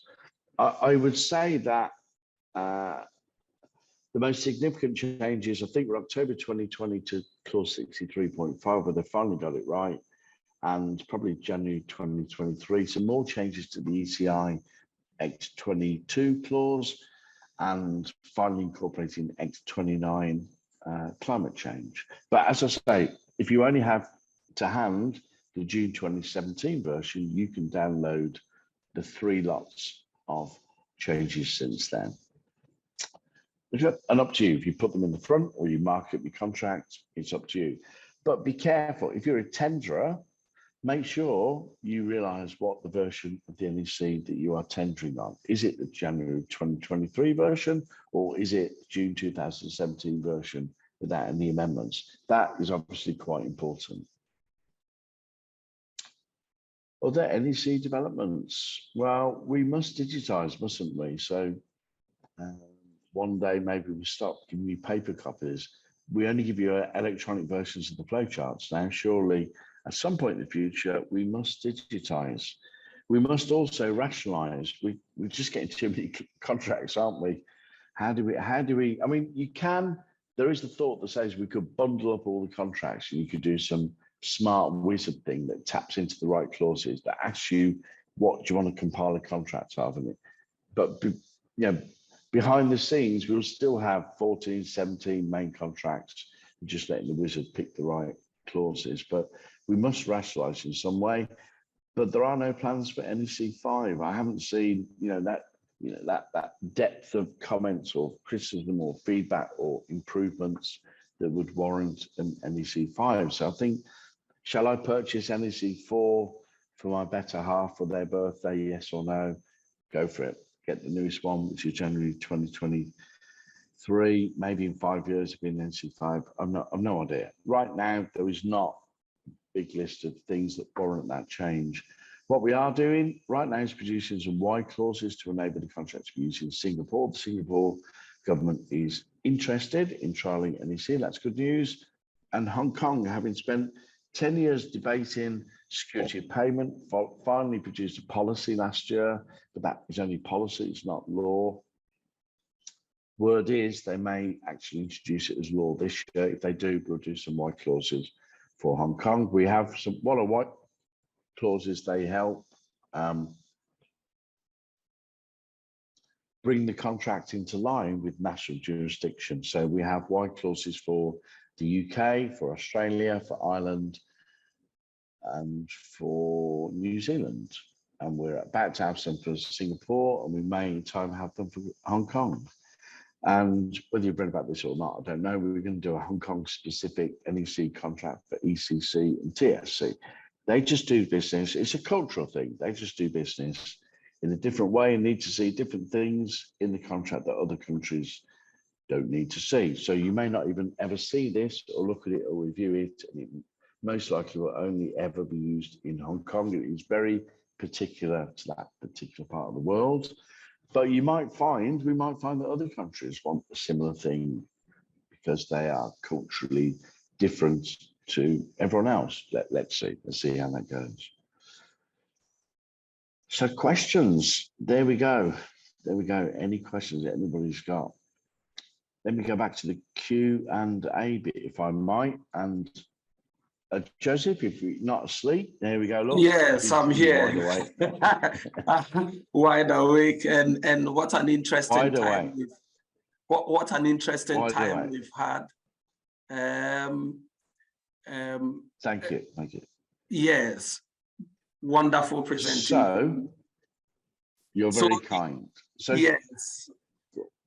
So let's go through the Q&A. Shall I just? Yes. So what I'm going to do is, Rob, I'll go through the Q&A and put the questions to you so that you can address them as we ask them. So I think the first question was by a participant who was concerned with the environment and was looking at the option X29. Essentially, his question is the NEC X29 something that is going to contribute to resolving the problem of climate change, or it is just a tool for fighting? It's just a gimmick by NEC, essentially. A fad, yes. A faddish quality, as he put it. Joseph, stop recording at this point. This is my personal opinion, is that we're doomed. Nobody cares. No one cares about climate change, I don't think. So why have we put a clause in there? Just to provoke the right behavior, that people engage in doing their little bit, if you possibly can, to challenge some of the client scope, to say, do you know what? This is not, in the world of carbon, this is not a good thing to do. You're asking for so much concrete and the like, and this is a problem for the climate. How can you compel a client, though, to listen to your opinion as to what is or isn't important for the climate? Because it probably will cost money to do something different, you know. Yeah. So what are we trying to do? All we're trying to do is we're not going to save the world. I don't think the world can be saved. I truly don't. But anyway, I think we're trying to promote the right behaviour. And the right behaviour is the contractor being rewarded to come up with some great ideas that will help the client in their quest to have a more modern approach to caring about the environment. So they should have some outstanding ESG credentials already, clients, but are they good enough? Probably not. Do I work with any, well, be careful here, do I work with any clients who truly care about this stuff? No, is the answer. No, really sad. Says me, who flew on a big jet all the way from Hong Kong to Perth a few weeks ago, who's in the meantime realised that actually Teams is bloody brilliant, or Zoom is brilliant. I don't need to fly to Aberdeen. It's very nice to come to Aberdeen, but I don't need to do that. So there's a time and a need, isn't there, for aeroplanes and all sorts of things like that. That's a really wishy-washy answer. Thank you, Darren. I think we're on the same page here. Yes. I don't think NEC's not trying to say we will change the world because of this. We're not trying to make money out of this. It was a free download after all. We're just trying to, in the spirit of NEC Mutual Trust and Cooperation, can we provoke or promote the right behaviour, the right challenges, and some better outcomes? Over to you as a contractor. It's up to you as a contractor, but frankly, it's up to the original designer and the client in the first place to do what they possibly can in this area. So all the contractors doing is saying, hang on, I think you've made a mistake here, could it be better? How about that as an answer? Terrible answer. No, that's fine. That's fine. As you put it, you can see the rationale, the reason why NEC has canvassed for the inclusion of this option, but as it is an option, and so the parties have that freedom. For instance, there are businesses which are very much into the climate change argument and want to do what they can to support what is going on. And for them, the NEC clearly has provided an option that they can have a look at. And I think you've addressed the answer. And there was a commercial aspect to your answer too. For instance, if there are rewards attached to what you do, then many contractors will be inclined to also look at it from that perspective. Yes. Yeah. And we have another question. So, sorry, Rob, you want to ask something? No. That's it. Okay. So next question. We have another question from a participant, and I think this question is off the back of some other forms of contract where one particular contract is suitable for some project and another for the other. So the question is, for operation and maintenance of a facility, such as a harbor, oil refinery, plants, etc., which is the relevant contract form, NEC3 or NEC4 suits. So if you are looking at the suits, the suites of contracts, what would you recommend? Definitely NEC4, definitely not NEC3. And if it's a building, then I think you're drawn to using the FM contract. If it is things like roads and M&E, a harbour, walls and things like that, probably use the term service contract. But I think what will happen is the term service contract one day, I hope, will merge with the FM contract and produce a super asset management contract. I wanted to call it an asset management contract. That's what we do. At the end of the day, we're managing or maintaining an asset. But anyway, at the moment, what I found is that different sectors have such different language that it's really difficult to bring them together.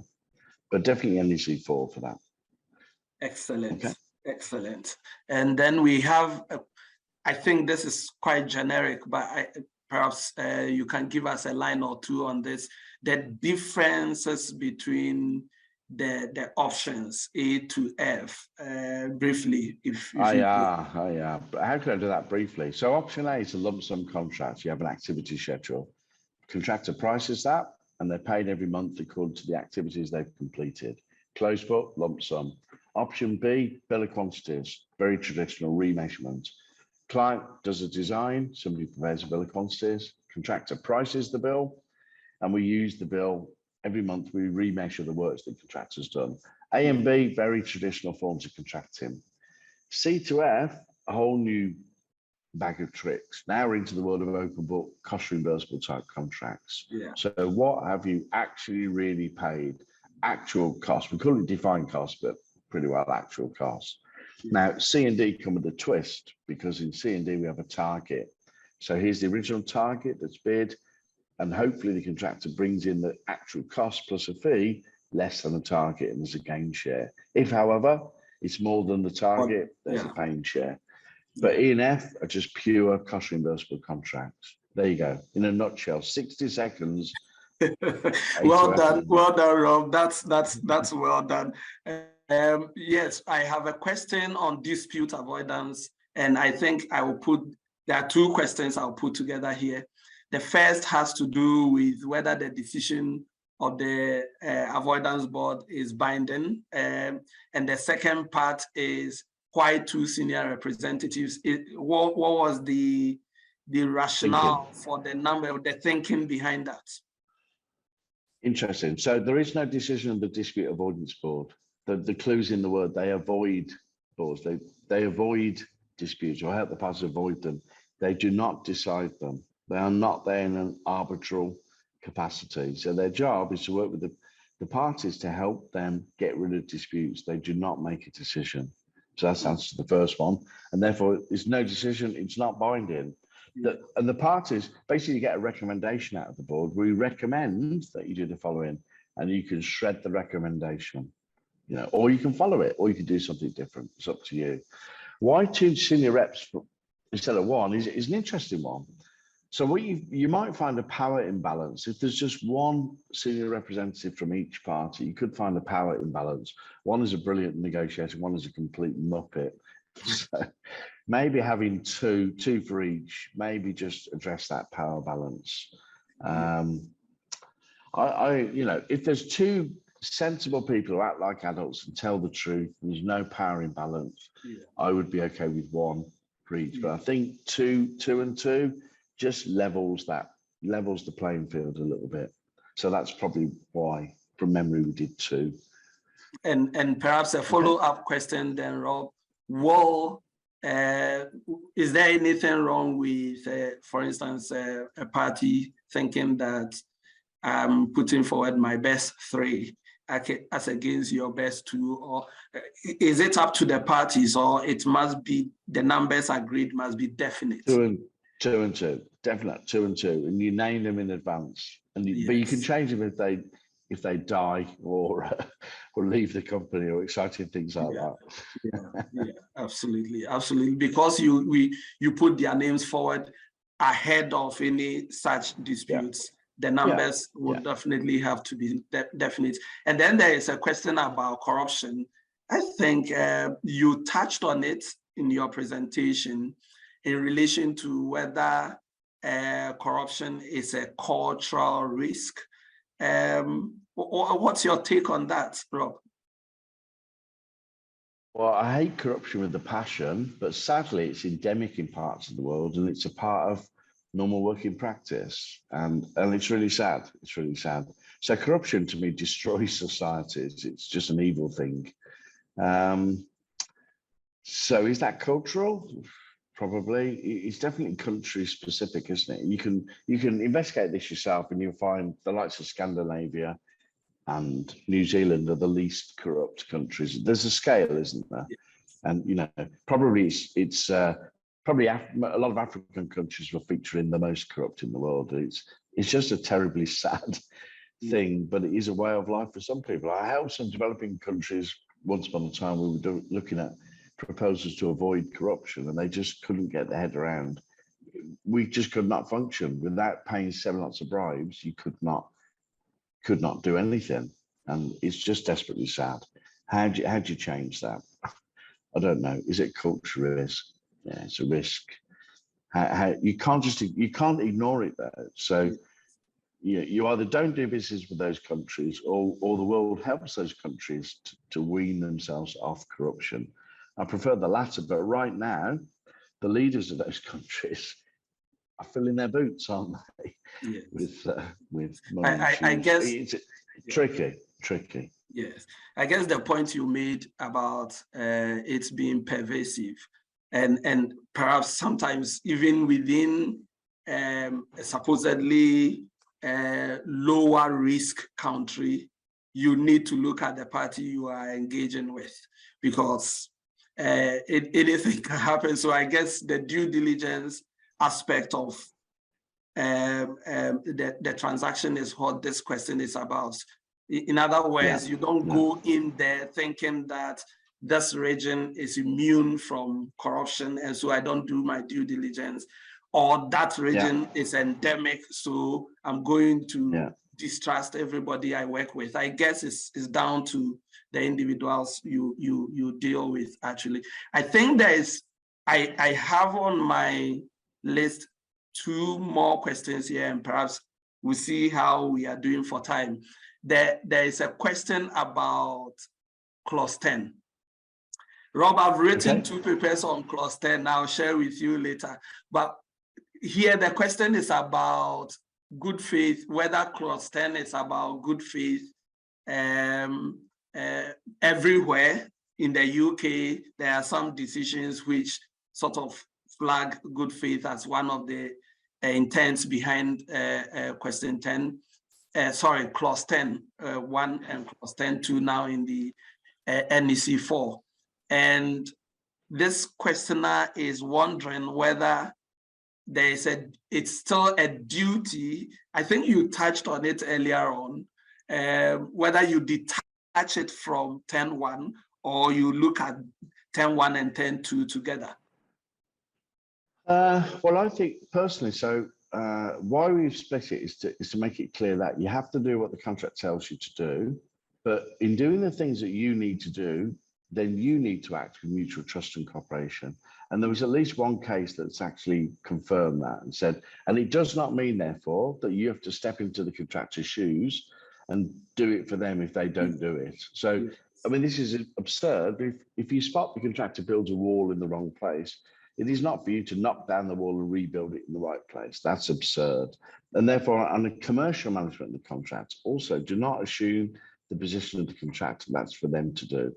I think clause 10.2, I'm not aware of any cases at all doing 10.2, but it is mentioned in a few in 10.1 and NEC3 that the courts take this clause very seriously, and they have an expectation that you will follow. You signed up to, it's part of the contract.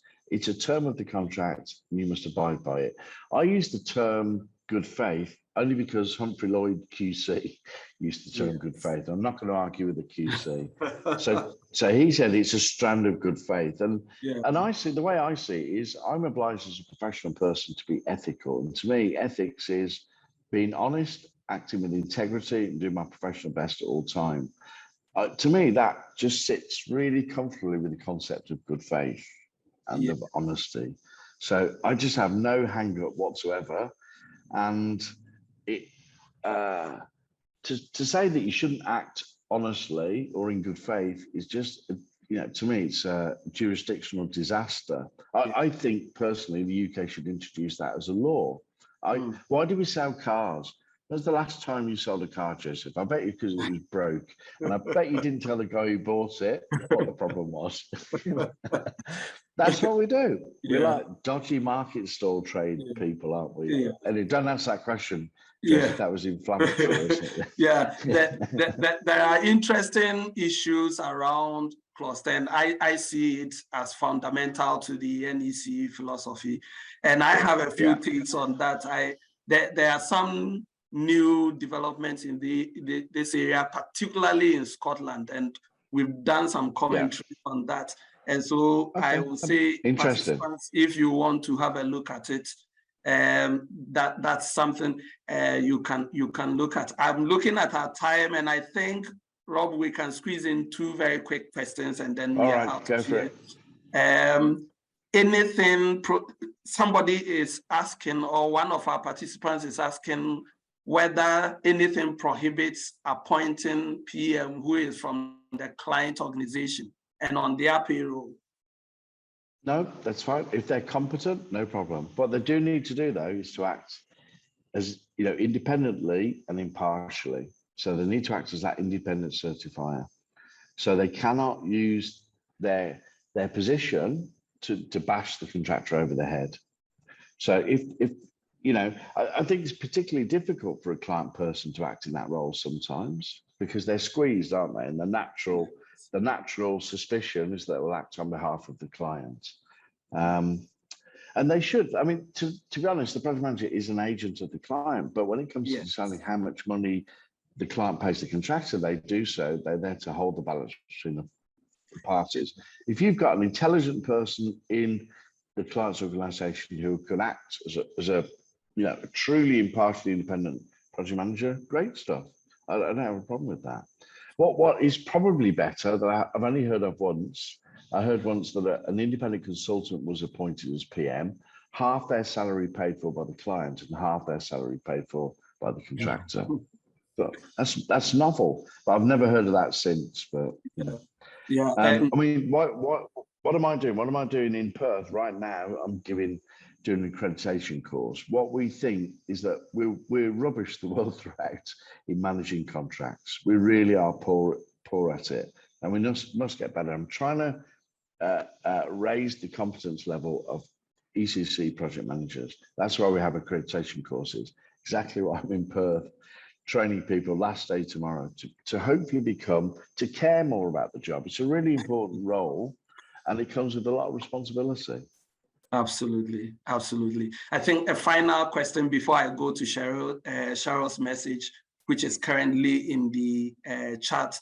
I will urge you to have a look at the message Cheryl has posted in the chat room as I finish off with Rob.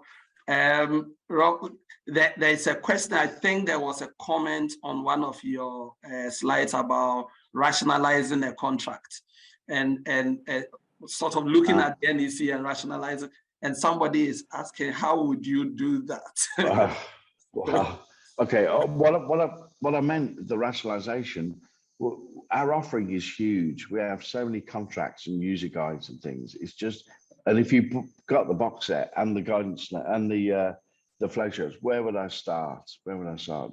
So my point is, do we need to rationalize the offering? So it's not about rationalizing an individual contract, but do we offer too much variance, too many different contracts? So that's what I meant by rationalization. Yeah. How do you rationalize an individual contract? Well, take out unnecessary clauses. If anybody thinks there's an unnecessary clause, let me know. So that's what I meant by that. Yeah, excellent. Right, good. Excellent. Good. Well, thank you very, very much, Rob, and thank you, Cheryl. Once again, thank you all for participating in this interesting seminar. And as I told you, Rob is great at what he does. He's covered NEC4 in under 2 hours and covered almost every key point that we can think of in the NEC4 contract, run us through the amendments as well. And so thank you once again. Thank you very much, Rob, for your time, for the industry. And we appreciate the efforts that you've put into this. And once again, thank you, Cheryl, for making it, and also for providing information about the NEC community app.